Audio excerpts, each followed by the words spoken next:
امشب در 24 ادامه شاخوشانه در خلیج فارس همزمان با توافق‌های شکننده تهران و واشنگتن.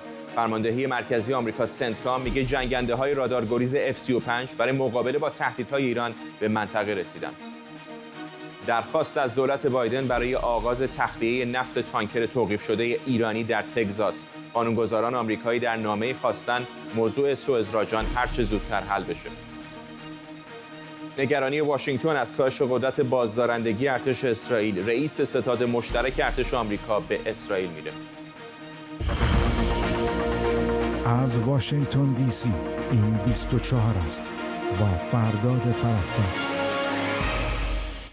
بینندگان ایران اینترنشنال در ایران و سراسر جهان سلام و وقت بخیر. بلومبرگ میگه به رغم اینکه توافق تبادل زندانیان و آزادسازی دارایی‌های ایران شکننده است و هنوز نهایی نشده، نشانه‌ها حاکی از تمایل دو طرف به ادامه دیپلماسی. بلومبرگ میگه اگر این توافق به انجام برسه، پیشرفتی که زمینه رو برای مذاکره درباره مسائل مورد اختلاف دیگه هم فراهم میکنه. بنا به نوشته بلومبرگ، ایران به دنبال دسترسی به پول و افزایش صادرات نفت و آمریکا هم میخواد برنامه هسته ایران محدود و کمک نظامی تهران به مسکو متوقف بشه. همزمان فرماندهی مرکزی آمریکا ساعتی پیشتر از رسیدن جنگنده‌های رادارگریز F-35 به منطقه برای مقابله با تهدیدات ایران خبر داد. شبکه فرانس 24 هم گزارش داده کشتی‌های جنگی آمریکا با عبور از دریای سرخ با 3000 ملوان و تفنگدار راهی خلیج فارس شدند. سخنگوی ناوگان پنجم آمریکا گفته تمرکز نیروها افزایش حضور نظامی در تنگه هرمز و مقابله با تهدیدات جمهوری اسلامی.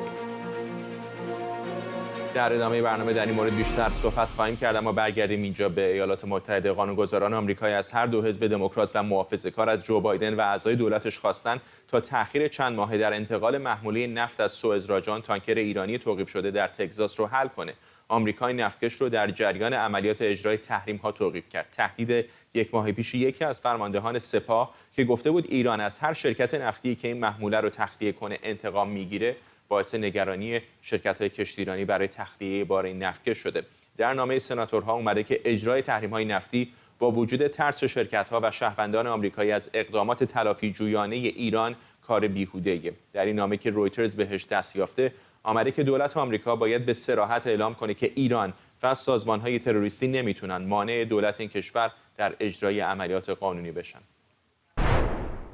همکارم آرش علایی از کنگره آمریکا با ما. آرش، تو خودت در نزدیکی این کشتی در خلیج مکزیک بودی، الان مدت‌ها، هفته‌ها، شاید ماه‌ها گذشته و هنوز نفتش تخلیه نشده. چه میگن قانونگذاران آمریکا و واکنش دولت چیه؟ من 4 ژوئن کنار این نفتکش بودم در خلیج مکزیک، حدوداً 100 کیلومتری آب‌های تگزاس، و همون موقع وقتی اومدم کنگره از سناتورها پرسیدم تقریبا هیچکی راجبش نمیدونست. حتی بعضی از دفتر سناتورها اومدن، رئیس دفترشون از من سوال کرد و کپی گزارش خاص لینکش رو براش فرستادم که بدونن سوئزراجان اینجاست. نشون دهنده یک این است که دولت بایدن اینجور چیزا رو اطلاع نمیدهد به کنگره.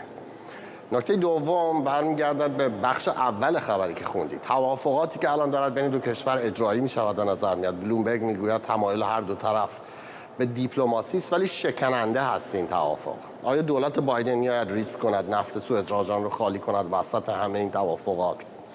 بعید به نظر میآید. یک دلیلی وجود دارد که دولت بایدن این نفتکش رو گذاشته 100 کیلومتری آبهای تگزاس، ترانسپاندرش خاموش کرده. وقتی شما با کشتی با قایق نزدیک میشید، همونجوری که ما نزدیک شدیم، رادار رو که روشن میکنید میزند unknown vessel، یعنی شناور ناشناخته. حتی اسم این کشتی، این نفتکش رو شما نمیبینید روی رادار. یک دلیلی وجود دارد دولت بایدن این کارو کرده است. و بعد هم من با آقای لیبولوفسکی صحبت کرده بودم چند هفته پیش که یکی از وکلایی است که دنبال توقیف این نفتکش بوده است و میخواد نفت اون رو تخلیه بکند.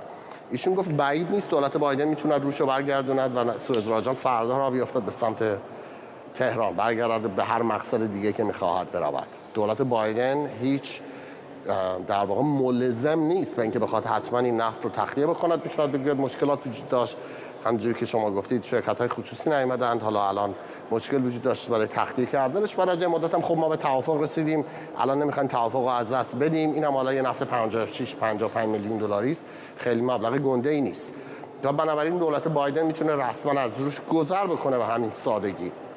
بخش دیگه هم این نامه سناتورها خانم سناتور جونی ارنست از حزب جمهوری خواه، آقای بلومنتال از حزب دموکرات، 2 نفر از سرسخت‌ترین مخالفین جمهوری اسلامی در سنای آمریکا این نامه رو نوشتن، میخوان فشار وارد کنن به دولت بایدن. به نظر میآید فرداد که الان کنگره آمریکا در پس این توافقاتی که ما الان داریم یکی پس از دیگری اخبارش رو میشنویم، تبادل زندانی، آزاد شدن 6 میلیارد دلار، رقیق شدن اورانیوم، تمام این داستان‌هایی که به هم دیگه ربط داره و این داستان آخر فرستادن پهپادهای جمهوری اسلامی به روسیه. به نظر میاد کنگره میخواد خودش رو وارد این داستان بکند و فشار بیاورد به کاخ سفید برای اینکه به طور واضح کاخ سفید تغییر به وجود بیاید در سیاست گذاریش. اینکه چقدر قانونگذاران آمریکایی میتونن در نهایت دولت بایدن رو وادار بکنن برای تغییر سیاست خودشون، این سوالی است که ما فعلا منتظر خواهیم ماند و پاسخش رو احتمالاً در چند هفته آینده خواهیم دید. ممنونم از سارش علایی، خبرنگار ما در کنگره آمریکا. وبسایت اکسیوس به نقل از 2 مقام اسرائیلی نوشته ژنرال مارک میلی رئیس ستاد مشترک ارتش هفته آینده به اسرائیل سفر میکنه. اکسیوس گفته سفر این مقام بلندپایه ارتش آمریکا به خاطر نگرانی زیاد دولت بایدن درباره واکنش‌های ارتش اسرائیل به تغییرات نظام قضایی در اسرائیل. میلی قرار بود 2 ماه پیش به اسرائیل سفر کنه، اما سفرش رو در آخرین لحظه بعد از شورش واگنر در روسیه لغو کرد. بر اساس گزارش‌ها سفر میلی برای ارزیابی بحران به وجود آمده در ارتش اسرائیل بعد از خروج هزاران نفر از نیروهای ذخیره و پیامدهاش بر نیروهای آمریکایی در خاورمیانه است. اکسیوس میگه پنتاگون نگرانه که شاید این وضعیت ایران یا حزب الله رو تشویق به انجام عملیات نظامی در منطقه کنه. منشه امیر، روزنامه‌نگار و تحلیلگر امور اسرائیل از اورشلیم، و شکریا برادوست، پژوهشگر امنیت بین‌الملل و سیاست خارجی از واشنگتن با ماست. با خانم برادوست شروع می‌کنم. نگرانی مهمی است برای آمریکا، اینطور نیست که واقعاً به این اندازه این دلنگرانی رو داشته باشن که حزب الله یا ایران بخوان اقدامی بکنن. 100% دلیلش هم برمیگرده به اینکه همین که سیاست جدید واشنگتن اینه که وقتی که ما میگیم آمریکا میخواد برگرده به خاورمیانه، سیاستش اینه که دیگه نیروهای آمریکایی به خاورمیانه بر نگردن. درست الان در سطح خب دریایی الان چیزی که داریم نیروهای دریایی بیشتر شدن، ولی اینکه پیاده نظام آمریکایی برگرده، برنامه واشنگتن اینه که بخواد در طرف این توافقات عربستان و اسرائیل به عنوان نماینده آمریکا در خاورمیانه قدرتش بیشتر باشه، به اینکه بالانس قدرت رو نگه داره و از قدرت اسرائیل در منطقه استفاده کنه. این یکی از موردهای مهمیه که به احتیاج داره به اسرائیلی که از نظر امنیتی، از نظر نظامی قوی باشه. و دلیل دومش اینه که ضعف اسرائیل باعث میشه که پایگاه‌های نظامی آمریکا مثلا در سوریه که خیلی وقتا اسرائیل به مکان‌ها یا مقرهای نظامی مورد حمایت جمهوری اسلامی و حتی حزب الله حمله کرده و اینجا به درد آمریکا خورده که اسرائیل داره میزنه این مراکز رو، جایی که آمریکا نمیخواد مستقیما، مثلا بایدن نمیخواد مستقیما وارد زدن چنین اهدافی بشه و تنش رو بالا ببره. حتی آخرین باری هم که در ماه مارچ بود، اولین بار بود در دوره بایدن، یکی از آمریکایی، حالا کانترکتر بود آمریکایی، کشته شد. بایدن اونجا هم امتناع میکرد که اگه بخواد وارد حمله بشه یا بخواد ضربه‌ای بزنه به بخشی از پایگاه‌های مثلا نیروهای مورد حمایت ایران از گروه‌های عراقی در خاک عراق، این باعث میشه خب اون احساس ضد آمریکایی در عراق بیشتر بشه. این به ما میگه خب برای نه تنها برای خود اسرائیل آمریکا نگرانه، بلکه برای منافع خودش در خاورمیانه که اسرائیل رو احتیاج داره اینجا هم نگرانه. و این برای همین هم هست که الان مارک میلی که میدونیم اکتبر قراره دیگه بازنشسته بشه، داره آخرین سفر خودش انجام میده که بتونه اینجا این مشکلات داخلی اسرائیل رو کمکی بکنه که بتونن حل کنن. آقای امیر، این سفر داره همزمان میشه با این توافق ایران و ایالات متحده برای آزادسازی بخشی از پول‌های بلوکه شده ایران و همینطور آزادسازی 5 شهروند آمریکایی زندانی در ایران. فکر می‌کنید که اسرائیلی‌ها این رو چطوری دارن ارزیابی می‌کنن؟ بله، دقیقاً این پرسش بسیار مهم است.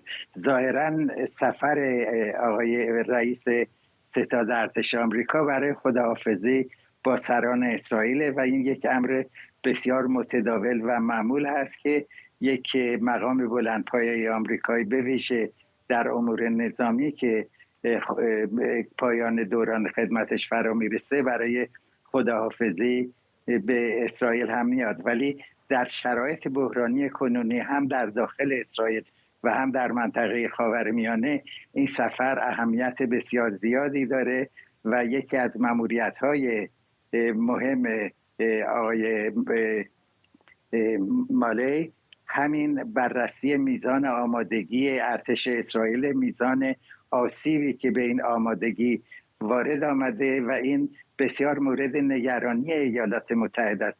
ایالات متحده به روی اسرائیل به عنوان یک همراه و شریک نظامی بسیار بسیار حساب کرده. همینطور کشورهای عرب بسیار حساب میکنن روی قدرت دفاعی اسرائیل برای رویارویی با حکومت اسلامی ایران. ایالات متحده به خاطر همین اصل بود که سنتکام یعنی فرماندهی میانه ارتش آمریکا رو به وجود آورد. سنتکام با ارتش اسرائیل در 2 سال اخیر مانورهای مشترک بسیاری رو انجام داد و این آسیب رسیدن به میزان آمادگی ارتش اسرائیل در شرایط صورت میگیره که ایالات متحده مذاکرات محرمانه و بسیار حساسی رو در 3-4 سطح با حکومت اسلامی ایران ادامه میده و هر اندازه که اسرائیل ضعیف بشه این باعث گستاخی بیشتر حکومت ایران و بالا بردن میزان تقاضاها و خواسته‌های خودش نسبت به ایالات متحده میشه. از سوی دیگر ما میبینیم که قدرت نظامی اسرائیل اگر آسیب ببینه در تلاش ایالات متحده برای نزدیک کردن اسرائیل به عربستان و در میزان اعتماد و اتکای عربستان نسبت به توان نظامی و قدرت دفاعی و تهاجمی ایالات متحده کمتر میشه. البته ما میبینیم که در حال حاضر به موازات اون مذاکرات مخفی که جریان داره و ما از جزئیات واقعیش اطلاع کافی نداریم و حتی نمیدونیم که در چه حد داره پیشرفت میکنه، ایالات متحده همون گونه که پیشتر هم شما گفتید نیروهای خودش رو در حوزه خلیج فارس و در دریای سرخ تقویت میکنه. تمام اینها باعث شدت یابی نگرانی ایالات متحده از آنچه هست که در اسرائیل میگذره. حملات سران دولت اسرائیل نسبت به ارتش و مقامات انتظامی و نظامی شدت بیشتری میگیره. این باعث دلسردی افرادی میشه که از سن 45 گذشتن و دیگه از خدمت ذخیره خارج شدن ولی به خدمت ذخیره داوطلبانه ادامه میدن و در واقع یکی از ستون ارتش اسرائیل هستن. ببینید اگر صحبت از نیروی هوایی اسرائیل باشه که خلبانان با سابقه در سن 65 سالگی نه فقط هنوز پرواز میکنن، نه فقط خلبانها رو آموزش میدن که به جنگنده های بهتری باشن، بلکه در بعضی موارد در اسکادران های اسرائیلی هواپیمایی که پیش میره با همون فرماندهی است که الان در سن 65 سالگی است. تمام این مسائل موجب نگرانی شدید ایالات متحده است و به پیشبرد سیاست‌های آمریکا آسیب میرسونه. عربستان سعودی رو تا حدودی دلسردتر میکنه، حکومت اسلامی ایران رو گستاخ‌تر میکنه و این در شرایطی است که دولت آقای بایدن میخواهد که آزادی اون 4 یا 5 نفر دو تابعیتی رو تامین بکنه و برخی از مسائل اتمی رو با حکومت ایران پیش ببره. خانم برادوست، آقای امیر کوتاه اشاره کردم به نگرانی کشورهای دیگر منطقه. طبیعتا مهمترینشون احتمالاً عربستان سعودی هست که هرچند هنوز روابط عادی نداره با اسرائیل ولی بالاخره تا اندازه‌ای شاید خیال ریاض راحت باشه که همیشه این قدرت نظامی اسرائیل میتونه مانعی در مقابل بلندپروازی‌های جمهوری اسلامی باشه. فکر می‌کنید سعودی‌ها چطور می‌بینن شرایط فعلی رو، توافق ایران و آمریکا رو، وضعیت اسرائیل رو و آینده نقش جمهوری اسلامی در منطقه؟ قبل اینکه جواب سوال شما بدم اجازه در مورد خلبان‌های اسرائیلی رو بگم که برای من جالب بود که در مورد خلبان‌های اسرائیلی اگر هر هفته باید در تمرینات شرکت کنند و اگر خلبانی چند هفته شرکت نکنه حق پرواز نداره. فقط نظر امنیتی وقتی اینو در نظر میگیره، نظر نظامی خلبان‌ها نتونن پرواز کنن، ضربه بزرگی خواهد بود. یعنی اگر چند هفته این خلبان نیاد حق نداره پرواز کنه و این نشون میده بحران این موضوع رو که چقدر مهمه که اینایی که در خلبان‌هایی که در ذخیره هستن، سربازایی که در ذخیره هستن شرکت کنن در اون تمرین‌هایی که در طی هفته باید انجام بدن. این نه تنها در مورد خلبان‌هاست، در مورد سربازای ذخیره هم چنین موضوع صحت داره. حالا در مورد عربستان، خب بلینکن داره میگه چی؟ داره میگه ما سیاست جدید آمریکا اینه که در آخرین سخنانش همین دیروز به فکرم صحبت کردن، گفتن که ما 3 تا سیاست رو پیش داریم. یکی این که بازدارندگی، فشار و دیپلماسی علیه جمهوری اسلامی.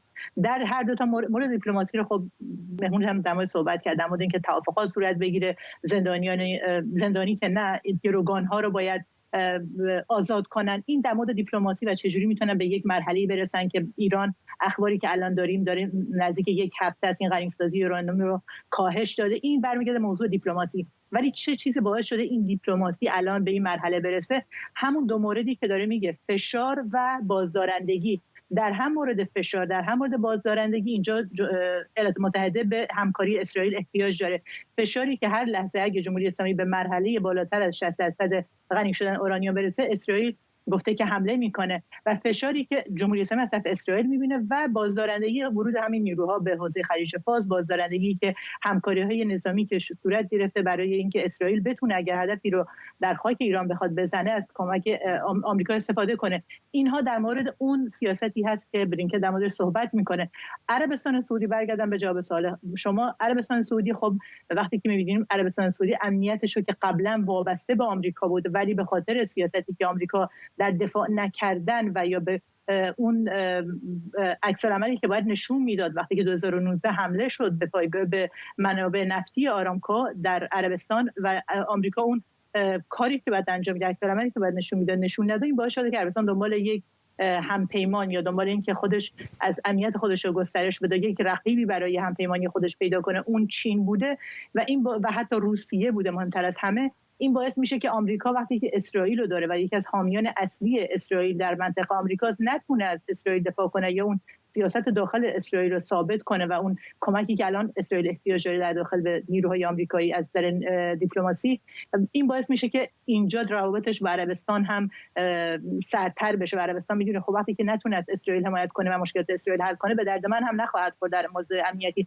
و این بیشتر عربستان رو به اون همون طرف روسیه و چین نزدیکتر خواهد کرد. گرچه میدونیم خب چیزی که الان بایدن داره تلاش میکنه، همون که در قبلا هم گفتم، اینه که بخواد از طریق عربستان نزدیک کردنش به اسرائیل بتونه یک استراتژی جدید امنیتی و نظامی در خاورمیانه ایجاد کنه، و اگر نتونه این استراتژی رو پیاده کنه، مجبور میشه دوباره نیروهای خود آمریکایی رو برای حفظ امنیت منطقه به خاورمیانه بفرستن. ممنونم از هر دوی شما. شکریا برادوست، پژوهشگر امنیت بین‌الملل و سیاست خارجی از واشنگتن، و منش شامی، روزنامه‌نگار و تحلیلگر امور اسرائیل از اورشلیم.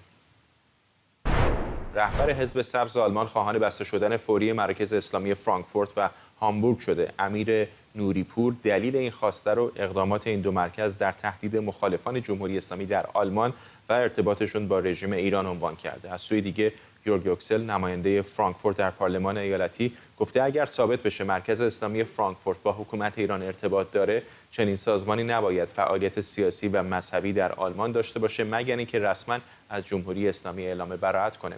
احمد صمدی، خبرنگار ما در آلمان، میگه اگر دولت آلمان تصمیم به بستن مراکز بگیره، این احتمال هست که جمهوری اسلامی این عمل رو بی پاسخ نذاره. مسئله‌ای که وجود داره اینه که در واقع جمهوری اسلامی طبق اطلاعاتی که اداره امنیت داخلی آلمان مطرح میکنه، از مراکز اسلامی خودش در راستای اشاعه ایدئولوژی خودش و همچنین مرعوب منتقدان خودش داره استفاده میکنه، برخلاف استفاده هایی که در واقع جامعه مسلمان دیگر کشورها دارن انجام میدن. اون چه که الان داره مطرح میشه در فرانکفورت، خب در ایالت هسن میدونیم که بیش از 5 یعنی حدود 6 مرکز اسلامی جمهوری اسلامی در شهرهای مختلف دایر کرده و نمایندگان پارلمان بر اساس اطلاعاتی که به دستشون رسیده از دولت این منطقه خواستن که بررسی بکنه که چه اتفاقی داره میفته. الان دولت ایالت هسن معتقده که مرکز اسلامی فرانکفورت که در منطقه رودنهایم قرار داره ایدئولوژی جمهوری اسلامی رو در واقع تبلیغ میکنه و به نوعی از این مرکز داره استفاده میشه برای پیشبرد اهداف جمهوری اسلامی و همچنین مرعوب کردن منتقدان جمهوری اسلامی، همون کاری که در واقع از سوی کنسولگری جمهوری اسلامی در فرانکفورت داره انجام میشه. این سوال مطرح نشده، دولت تایید کرده، اما خب اداره امنیت داخلی این ایالت هم بر همین موضوع صحه گذاشته و معتقده که این مرکز با سران حکومت جمهوری اسلامی ارتباط داره، همونطور که ارتباط مستقیمش به مرکز اسلامی هامبورگ هست و میدونیم که در آخرین اطلاعاتی که از مرکز هامبورگ استخراج شد و در دادگاه مطرح شد این بود که رئیس این مرکز به طور مستقیم با علی خامنه‌ای رهبر جمهوری اسلامی ارتباط داره و خب در واقع دادگاهی هم بین اداره حفاظت از قانون اساسی آلمان و همچنین این مرکز برگزار شد که در نهایت دادگاه در شهر هامبورگ تاکید داشت که مرکز اسلامی هامبورگ یک سازمان اسلامگرای افراطی هستش و فعالیت‌های اون بر خلاف قوانین اساسی آلمان هست. حالا همین موضوع در واقع در خصوص مرکز فرانکفورت هست و آقای نوری پور به عنوان رهبر حزب سبز آلمان که الان در دولت ائتلافی حضور دارن و شخص قدرتمندی هست، او هم تاکید کرده که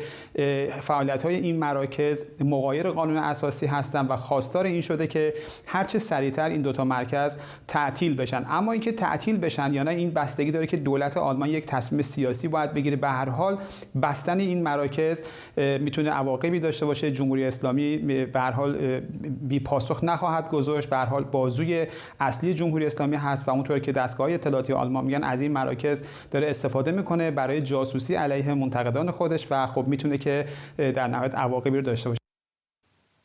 احمد صمدی بود خبرنگار ما در آلمان.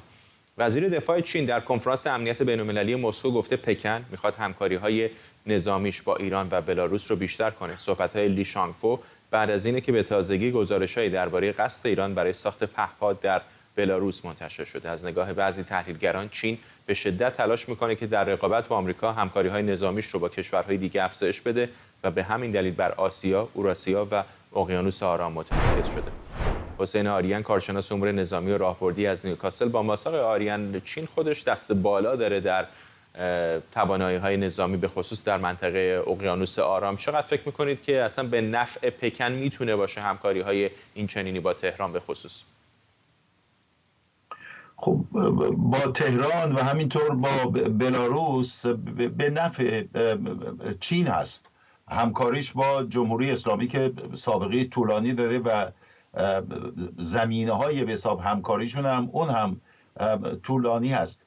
ولی به طور کلی صحبت‌هایی رو که لی شانگفو در این کنفرانس امنیتی زد در واقع داره یه جای پایی باز میکنه در ارتباط با جنگ اوکراین و به طور کلی اون اهداف استراتژیکی که خودش داره و رقابت‌های استراتژیکی که با آمریکا داره.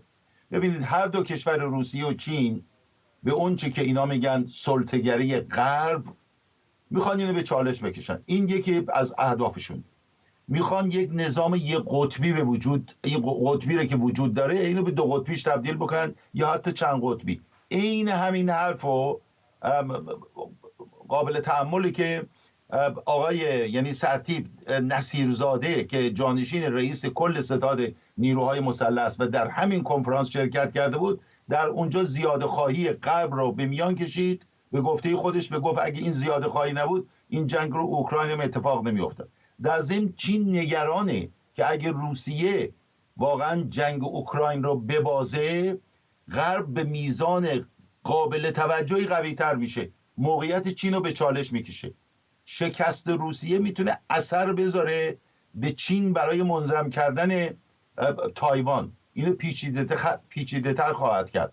غرب اگه پیروز بشه حمایتشو از تایوان بیشتر میکنه. بنابراین چین داره اون حسابهای استراتژیکی خودش رو میکنه و در واقع رقابتی رو که با آمریکا داره. منتها در این قالب این کنفرانس و حرفایی رو که زده و این سفرهایی رو که به حساب داشته هم به مسکو و هم به مینسک داره میگه که ما بی‌طرف هست چین. واقعا اون گونه که فکر میکنند طرف هیچ کدوم رو نمیگیره، ولی آشکاری که واقعا داره طرف روسیه رو میگیره و در این ارتباط اگر همکاریش اون گونه که در دو تا به حساب نشستی که همین امروز داشتن در مینسک با ویکتور خرنین همتای رو بلاروس خودش و هیئت‌های همراه داشتن صحبت میکردن در مورد همکاری‌های نظامی. بلاروس سلاح‌های روسی داره. اگه چین هم وارد این معرکه بشه، این شمال شرق ناتوست. یعنی این میتونه واقعا یه تهدید اضافه و یک نگرانی اضافه برای ناتو باشه. من این حرفای وزیر دفاع چین رو در این چارچوب میبینم. ولی چین برخلاف روسیه خواه اقتصاد بزرگی داره. همین الان تراکنش‌های تجاری نه فقط در زمینه‌های تجاری بلکه در زمینه‌های نظامی هم با کشورهای مختلف داره. حتی اگر یادتون باشه سعودی‌ها ردش هم نکردن. موشک‌های دوربردی رو در بیابان‌های عربستان سعودی حرف از این بود که چینی‌ها دارن آزمایش می‌کنن با همتایان سعودیشون. حمایت از کشوری مثل ایران مثل حمایت از روسیه طبیعتاً نیست. چقدر فکر می‌کنید میتونه متحدان دیگر چین رو در به خصوص منطقه نگران بکنه اگر چینی‌ها بخوان بیش از اندازه به تهران نزدیک بشن؟ فکر نمی کنم واقعا باعث نگرانی باشه. یعنی چین کمک هایی رو که به ایران کرده و میکنه، حتی از زمان جنگ ایران عراق و بعد در مراحل مختلف، البته فراز و فرودهایی داشته، در زمان روحانی خیلی بهتر شد و حالا هم همکاری هایی میکنه و هر وقت مگه نتونه همکاری بکنه در اثر فشار آمریکا از طریق کره شمالی کمک میکنه. ولی چین در عین حال همکاری‌های بسیار گسترده‌ای با کشورهای جنوب خلیج فارس داره، با عربستان سعودی که خودتون گفتین. برای اولین بار چین یک مانور هوایی با امارات متحده عربی گذاشت در سینکیانگ چین. اصلا بی سابقه است و در عین حال داره نفوذ خودش رو در منطقه بیشتر میکنه. به نظر میرسه که بسیاری از کشورهای به حساب جنوب خلیج فارس هم از این موضوع راضی هستند و عربستان داره از این موضوع استفاده میکنه، چون اونطور که باید شاید به هر حال خوشبین نیست به آمریکا و کمک ها و تقاضاهایی رو که از آمریکا داره، خودش نزدیک کرده به چین و در عین حال به روسیه که از هر طرف داره برای حفظ منافع ملی خودش کار میکنه. فکر نمی کنم که واقعا این به حساب ناراحتی و نگرانی هایی به وجود بیاد، برای اینکه چین به همه علی‌الظاهر داره کمک میکنه و حالا وارد میدان هم شده که عربستان سعودی رو با ایران نزدیک کرده که بخواد به هر حال روابط سیاسی برقرار بکنن. هنوز سفیر مبادله نکردن، ولی همه اینا نشون میده نفوذ چین رو به طور کلی در تمام اون مناطقی رو از جمله آسیا که در ابتدای خبر شما ذکر کردید. ممنونم. حسین آریان، کارشناس امور نظامی و راهبردی از نیوکاسل. شرکت اطلاعاتی کپلر میگه فروش نفت ایران به چین به بالاترین سطحش در 10 سال گذشته رسیده و پکن به مشتری اصلی نفت تهران تبدیل شده. ایران در ماه اوت 2023 روزانه 1,500,000 بشکه نفت خام به چین فروخته، در حالی که در 7 ماه اول سال جاری میلادی فروش نفت ایران به چین به طور میانگین 917,000 بشکه در روز بوده. ناظران میگن به دلیل رقابت چین و هند بر سر نفت ارزان، پکن خرید نفت خام از ایران رو بیشتر کرده. بلومبرگ گفته با افزایش قیمت جهانی نفت خام برنت در اوایل ماه ژوئن، نفت خامی که ایران هر بشکه اون رو $10 ارزان‌تر از برنت میفروشه برای چینی‌ها جذاب‌تر شده. مهدی مصلحی، کارشناس بازار نفت از لندن، با مسائل مصلحی بارها در مورد این افزایش فروش نفت ایران صحبت کردیم، ولی دیگه به نظر میاد یک کار موقتی برای پالایشگاه نفتی چین نیست، واقعا به مشتری اصلی نفت سیاه ایران تبدیل شدن. با درود به شما فرداد گرامی و بینندگان عزیز برنامه. واقعیت قضیه برای من و شما به عنوان ایرانی شاید غم انگیز باشه که ولی همونطور که ارقام شده مؤسسه کپلر گفته، از 917,000 بشکه نفت در روز رسیده به حدود 1.5 میلیون بشکه نفت در روز. ولی ببینید چجوری شد که تونستن روزها رو تقریبا بگذارن کنار. روزها میومدن با حدود 25 تا 30% تخفیف نسبت به بازار میدادن، ولی جمهوری اسلامی تونست که اینها رو به عنوان رقیب از بازار بیرون کنه و روزها الان در حال حاضر فقط و فقط به بازار هند میدن و بازار هند، بازار این بخش به هر حال مجانی و یا نمی‌خوام بگم مجانی و خیلی بسیار با تخفیف زیاد رو دارن چینی‌ها صرفاً بهره میبرن. و من توضیح بدم که ببینید تا قبل از این چینی‌ها میگرفتن استفاده میکردن و میزانش هم زیاد نبود، در ضمنی که میبردن توی بخش شرقی جنوب شرقی چین که به هر حال فاصله زیاد داره و هزینه خیلی سنگینی داره برای حمل این به عهده ایران خواهد بود که اینها رو نفت رو به اونها تحویل بده. به هزینه خیلی خیلی بالایی داره. ولی ببینید این باعث شده چی شده؟ از جیب ایران چین تبدیل شده به تقریبا بزرگترین پالایش کننده نفت جهان. یعنی از امریکا پیشی گرفته با حدود ظرفیت 18.8 میلیون بشکه نفت در روز پالایش بکنه. از امریکا که قبل از این بزرگترین پالایش کننده نفت جهان بود، چین از اونها سبقت گرفته و گفته میشه که تا سال 2026 اگر همین منبع رو ادامه بده میرسه به 26 میلیون بشکه نفت در روز و این چیزی میشه که به عنوان تهدید بین‌المللی من در نظر میگیرن. یعنی میشه به بزرگترین پالایش کننده نفت جهان تبدیل میشه و این خب میتونه ریسک‌های مختلفی رو برای کشورها بیاره. یعنی میتونه دیکته بکنه قیمتش رو و تهدیدهای مختلفی هستش در این مورد. یعنی جمهوری اسلامی به واسطه اینکه نفت ایران رو به حراج گذاشته یک موزل خیلی خیلی عظیم اقتصادی جهان داره ایجاد کنه. واقعا به حراج گذاشته آقای مصطفی. الان حرف از این هستش که بشکه‌ای تقریبا $10 ارزان‌تر دارن میفروشن. میدونیم که بالاخره خاورمیانه تولید نفت نسبت به بسیاری از جای دیگه نسبتاً ارزان‌تر هست، هم به خاطر نیروی کار که ارزان‌تر است از جایی مثلا دریای شمال یا ایالات متحده آمریکا، هم به خاطر فشار گازی که بسیاری از این منابع نفتی در خاورمیانه دارن. مثلا اگر $15 هزینه تولید نفت برای ایران باشه، $10 هم بگیم ارزان‌تر داره میده، بشه $25. همچنان در مقایسه با آمریکا که $50-60 برای هر بشکه باید خرج بکنه ارزان‌تره. منظورم این هستش که چقدر این تخفیفی که ایران داره میده میشه به عنوان حراج گذاشتن نفت حساب کرد. ببینید اون چیزی که در حال حاضر یک چیزی که هستش که پالایشگاه چین برخلاف پالایشگاه دیگه از حدوداً 8 ماه پیش آمدن این بوکینگ ریزروشون رو آمدن به قول معروف مخفی نگه دارن، در حالی که همه پالایشگاه جهان بایستی بوکینگ ریزروشون که چه محموله رو از کی خریدن به چه قیمتی خریدن بدارن که محصولاتی از اون میاد بیرون رو بایستی در ملأ عام بگذاره. ولی چینی ها آمدن این رو بستن. حالا باز هم میشه روی این قضیه نگاه کرد که چه محصولاتی در نهایت داره میاد از این پالایشگاه میاد. برای قیمت تمام شده که در حال حاضر چینی‌ها دارن پالایش سوخت دارن میفروشن و پایینتر از تمامی پالایشگاه‌های دیگه آسیا دارن میفروشن، این نشون دهنده اینه که خیلی خیلی نفت قیمت بسیار ناچیزی پایین با تخفیف بالا. در ضمن که شما این نکته رو در نظر بگیرید که وقتی که بخوان به سمت شرقی چین تانکرها برن، درست مسیر رو 2 برابر رفتن و این هزینه به عهده تحویل دهنده است، به عهده فروشنده است و این هزینه نه حمل و نقل و معطل بودن برای که باردهی و در ضمن اینکه تخفیفی که میدن که تونستن رقبای روسی رو از میدون خارج کنن، من معتقدم که گمان من برای اینه که چیز حدود $30 دارن تخفیف. راغب چیزی است که با دوستان صحبت می‌کنید، با همکارانی که در این زمین هستن، معتقدن که چیز حدود $30 داره تخفیف و این چیزی هستش که فوق‌العاده یعنی در هر سیستمی در نظر بگیرید به عنوان یک تاراج سرمایه یک کشور محسوب میشه.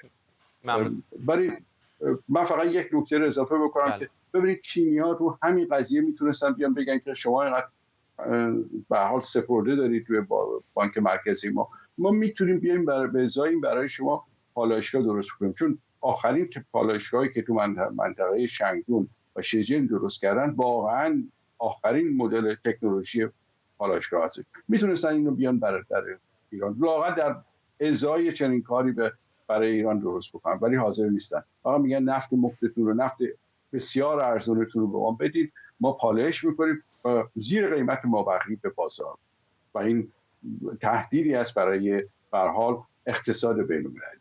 ممنونم از شما. مهدی مصطفی، کارشناس بازار نفت از لندن. خب اجازه بدید که برگردیم به خبر اول برنامه در مورد گزارش بلومبرگ که میگه به رغم اینکه توافق تبادل زندانیان و آزادسازی دارایی‌های ایران شکننده است و هنوز نهایی نشده، اما نشانه‌ها حاکی از تمایل دو طرف به ادامه دیپلماسیه. همونطور که پیشتر بهتون گفتم، همزمان فرماندهی مرکزی آمریکا هم ساعتی پیش از رسیدن جنگنده‌های رادارگریز F-35 به منطقه برای مقابله با تهدیدات ایران خبر داده. شایان سمیعی، تحلیلگر امور بین‌الملل در واشنگتن همراه ماست. آقای سمیعی، دیروز و روزهای دیگر هم کم و بیش در مورد این صحبت کردیم. یک تصور عمومی به نظر میاد که وجود داره و بعضی از رسانه‌ها هم مثل همین گزارشی که بهش اشاره کردیم دارن بهش اذعان میکنن که شاید این مقدمه یک توافق بزرگتر در زمینه‌های دیگر باشه بین واشنگتن و تهران اگر به سلامت به نتیجه برسه. با درود به شما و مردم عزیز ایران. بله، این گونه به نظر میرسه به یک دلیل عمده. اون همین هست که جمهوری اسلامی در حال حاضر میخواد موضوع بحث رو از یک حکومت خصمانه به یک حکومتی که روابط خوب بین الملل یا حداقل تعاملی بین الملل میتونه داشته باشه رو از خودش نشون بده. چرا؟ چون ما در آستانه سالگرد قتل مهسا امینی و سایر عزیزانی هستیم که جانشون رو سال گذشته از دست دادن و حکومت جمهوری اسلامی میخواد که سرموضوع این مسئله رو عوض بکنه و میخواد در حال حاضر بیاد اخبار رو برگردونه به اینکه ما یک دولتی هستیم مستقر، مستقل و صاحب امتیاز با دولت‌های بین‌الملل و میتونیم از راه تعامل با اونها کنار بیاییم. اینها رو همه رو یک طرف نگه داریم. طرف دیگر ماجرا این هست که امریکایی‌ها و اروپایی‌ها از علاقمند به این هستند که اتباع خودشون رو که در ایران گروگان گرفته شدن به توسط جمهوری اسلامی اونها رو آزاد بکنن و از طرف دیگر دغدغه اونها در حال حاضر جنگ روسیه و اوکراین هست. اگر بتونن جمهوری اسلامی رو باز بدارن از اینکه به روسیه پهپاد ارسال بکنه، این رو برای خودشون یک برد حساب میکنن، چون میتونن اوکراین رو نزدیکتر بکنن به حداقل اقدامات پیروزی جویانه در اون تخاصم.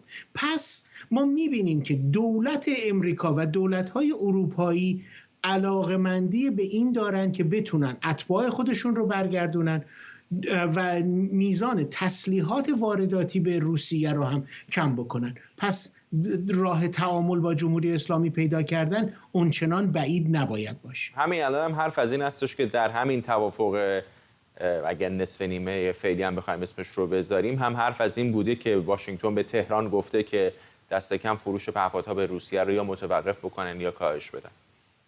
دقیقاً همینطور هست. ببینید، برای اینکه جمهوری اسلامی الان برای خودش میخواد یک مشروعیت بین المللی بخره، دولت‌های اروپایی و دولت امریکا هم از یک طرف، دولت امریکا که خب در آستانه انتخابات ریاست جمهوری هم داره قرار میگیره، جمهوری خواهان از یک طرف فشار به دولت آقای بایدن آوردن که همین توافق نیمبند هم با جمهوری اسلامی بسیار ناراحت کننده هست که هست.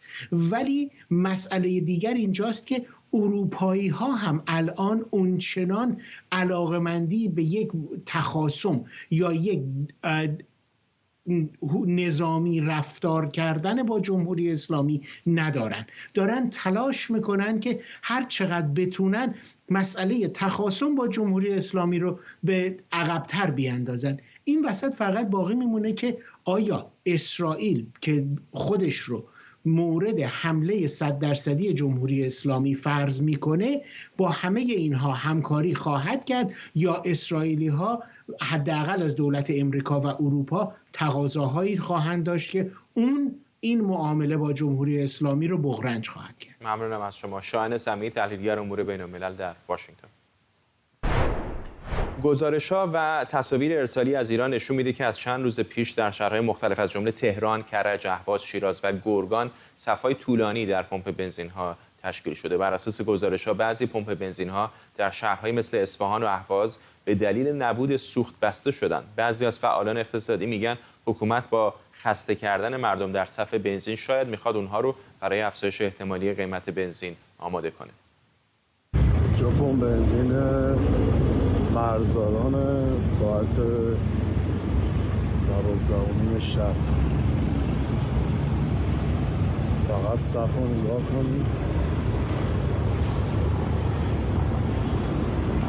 صف رو نگاه کنید. این از وضعیت مردم بدبخت. امروز 25 مرداد 1402. این صفی که داری میبینید صف بنزین هستش. میاد به ملارد سمت فردیس، نبشه گلستان 56. اینم که جایگاه بنزینه. چند اینجا اصلا بنزین نیست. شبا نصف شب همین صفحه داریم، صبح همین صفحه هستش.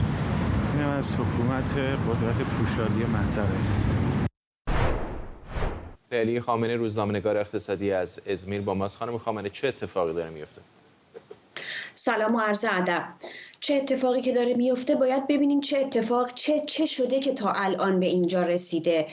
صنایعی که شبیه صنایع جنگ زده هستند، اما صنعت پالایشگاهی که یکی از کلیدی ترین صنایع در صنعت نفت و گاز هست و آن هم در کشوری مثل ایران که یکی از بزرگترین دارنده های ذخایر نفت و گاز هست و الان ما میبینیم که به دلیل عدم توجه به نوسازی، عدم توجه به ایجاد پالایشگاه‌های جدید و در عین حال مداوم برداشت کردن و عدم صیانت از آنچه که وجود داشته، یه همچین اتفاقی افتاده. من داشتم تاریخ ساخت پالایشگاه ها رو میخوندم. خیلی عجیبه. ببینید، پالایشگاه آبادان در سال 1291 ساخته شده، پالایشگاه لاوان 1355، نفت اصفهان 1358. یعنی 3 تا 4 تا پالایشگاه اینا در 40 سال اخیر ساختند، آن هم در کشوری که بیشترین منابع نفت و گاز رو داره. یعنی اصلاً هیچ توجهی نکردند، در حالی که همین الان در بخش خبر شما آمده که کشور چین بزرگترین خریدار نفت ایرانه. کشور چین به تازگی 8 میلیارد دلار در کشور برزیل داره سرمایه گذاری میکنه برای صنعت پالایشگاهی. آرامکو در بزرگترین شرکت عربستان داره در چین یکی از بزرگترین پالایشگاه ها رو میسازه.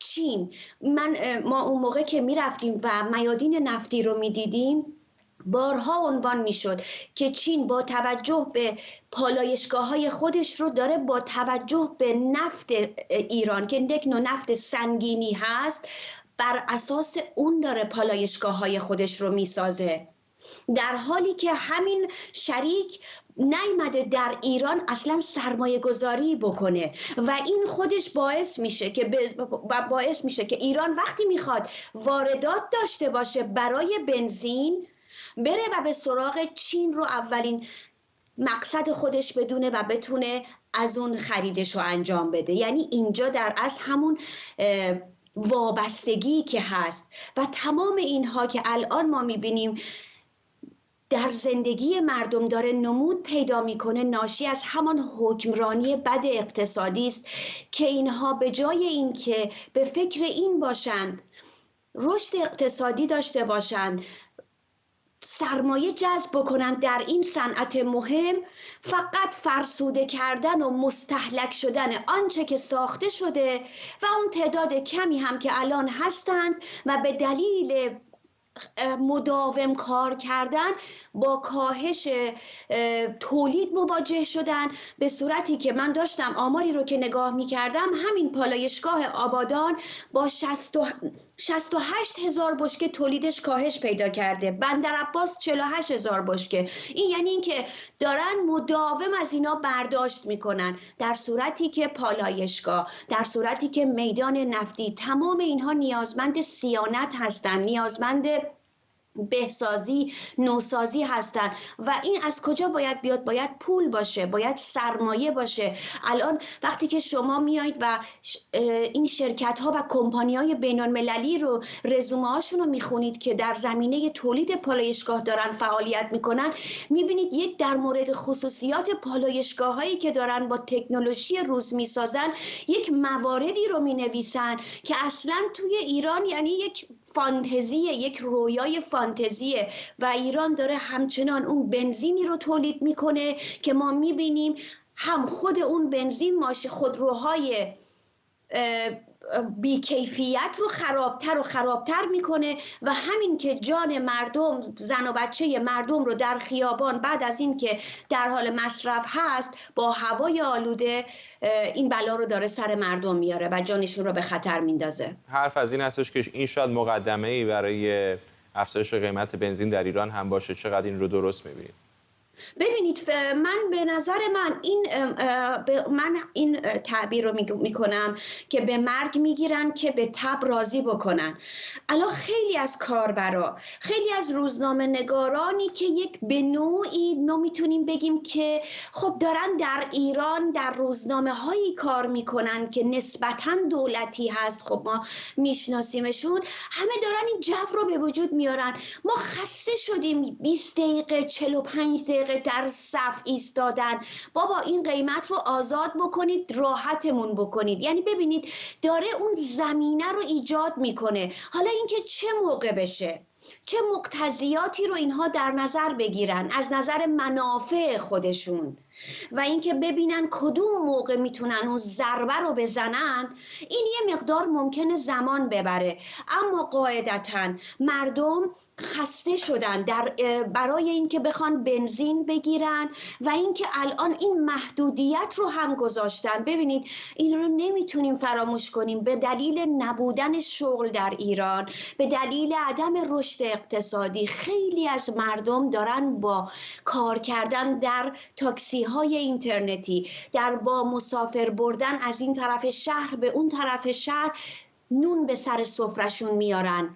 همون سفرهایی که داره هر روز کوچکتر و کوچکتر میشه و این محدود کردن سهمیه بنزین ضربه مهلکی رو به زندگی اونها، به درآمدهای اونها میزنه و باز هم واقعا از نظر معیشت اونها رو دچار مشکل میکنه.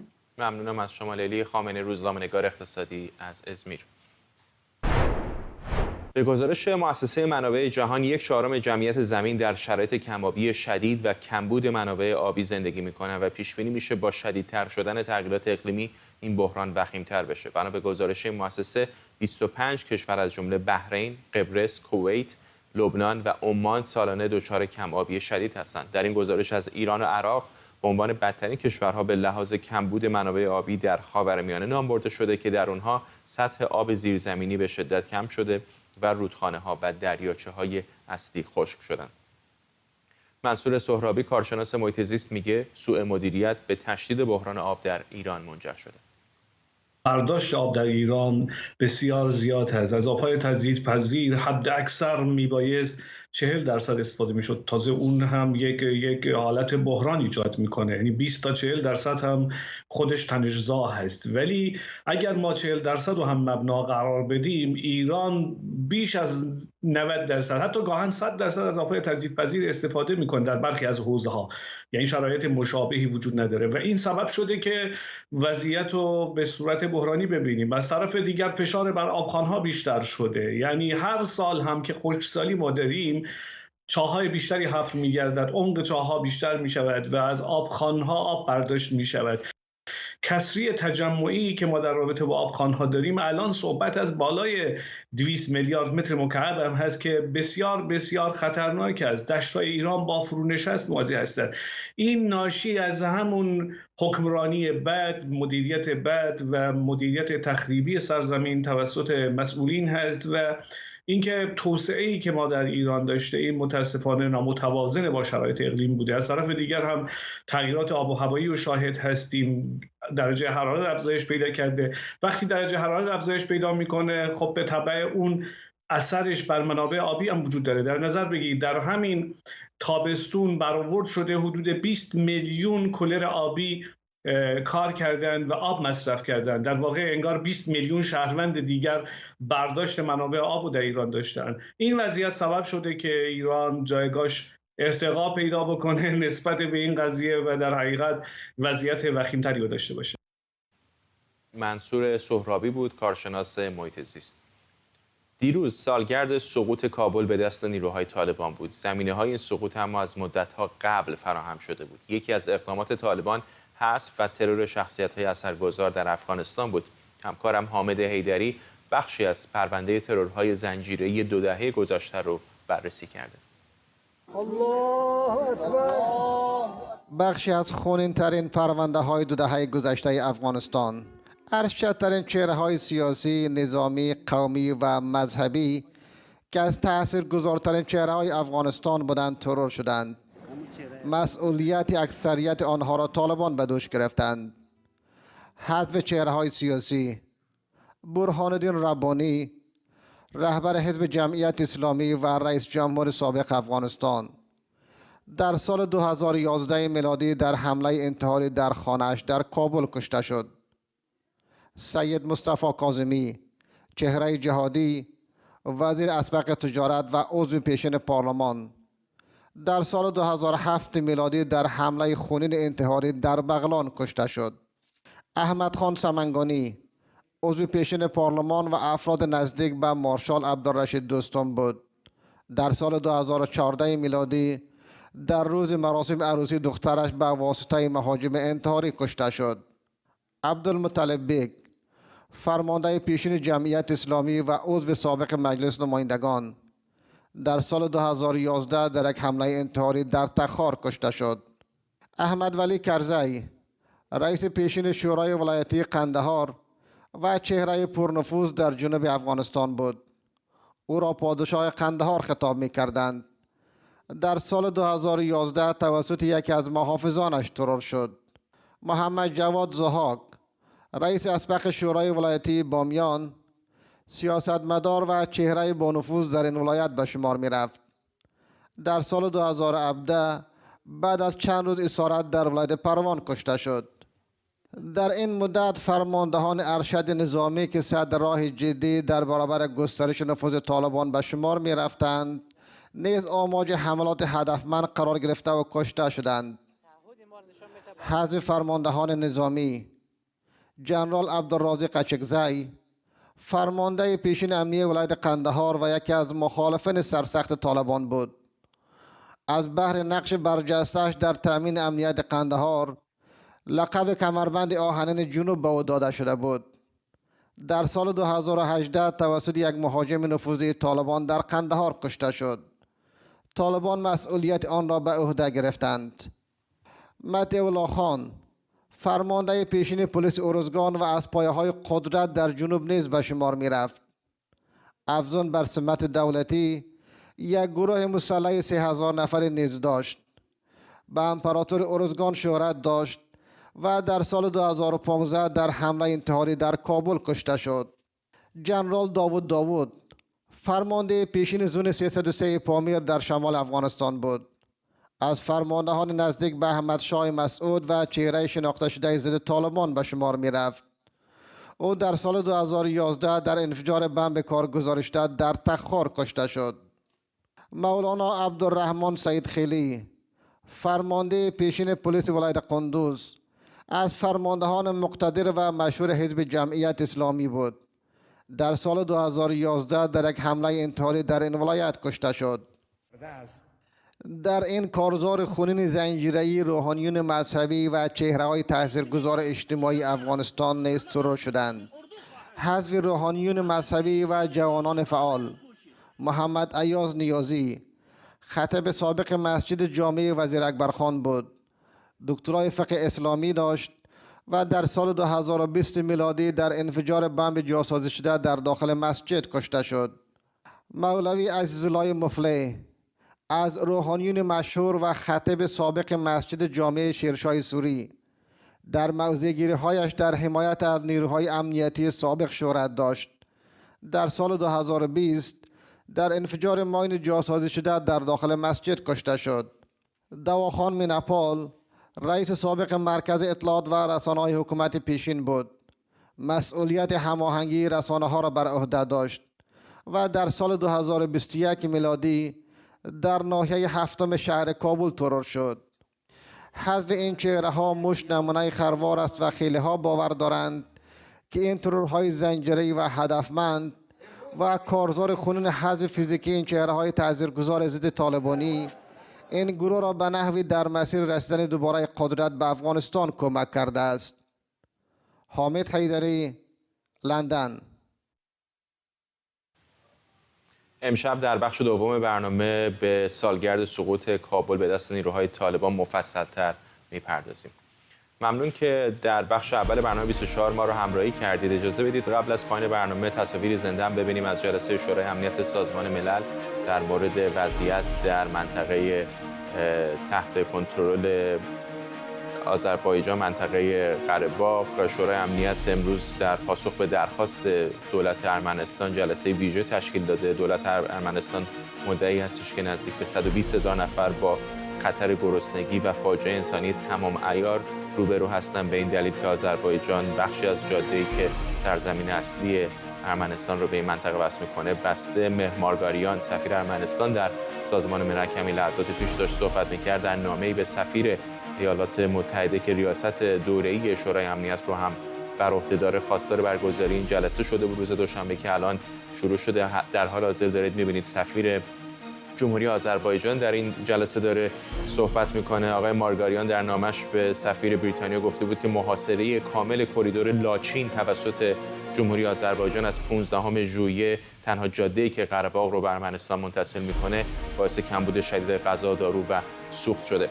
ممنونم از همراهیتون با بخش اول برنامه 24. برنامه رو با همین تصاویر به پایان میبریم.